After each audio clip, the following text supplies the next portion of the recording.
একটি রক্ত পরীক্ষা বদলে দিতে পারে ক্যান্সার শনাক্তের ভবিষ্যৎ। উত্তর আমেরিকায় পরিচালিত এক গবেষণায় দেখা গেছে এই পরীক্ষা 50টিরও বেশি ধরনের ক্যান্সার শনাক্ত করতে সক্ষম। আমেরিকান ফার্ম গ্রেল উদ্ভাবন করেছে এই গ্যালারি টেস্ট। এটি রক্তে থাকা ক্যান্সার আক্রান্ত ডিএনএ শনাক্ত করে, যা টিউমার থেকে ভেঙে শরীরে ছড়িয়ে পড়ে। যুক্তরাষ্ট্র ও কানাডার 50,000 প্রাপ্তবয়স্ককে নিয়ে পরিচালিত ট্রায়ালে দেখা গেছে প্রতি 100 জনে একজনের ফলাফল আসে পজিটিভ।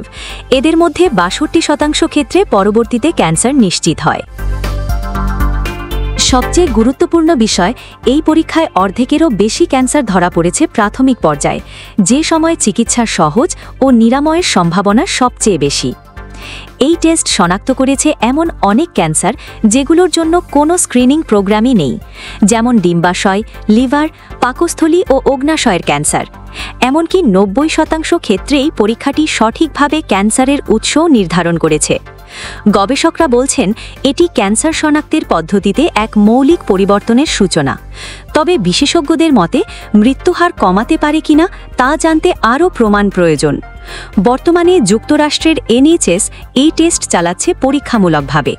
ফল ভালো হলে আরও 10 লাখ মানুষের ওপর চালানো হবে এই পরীক্ষা।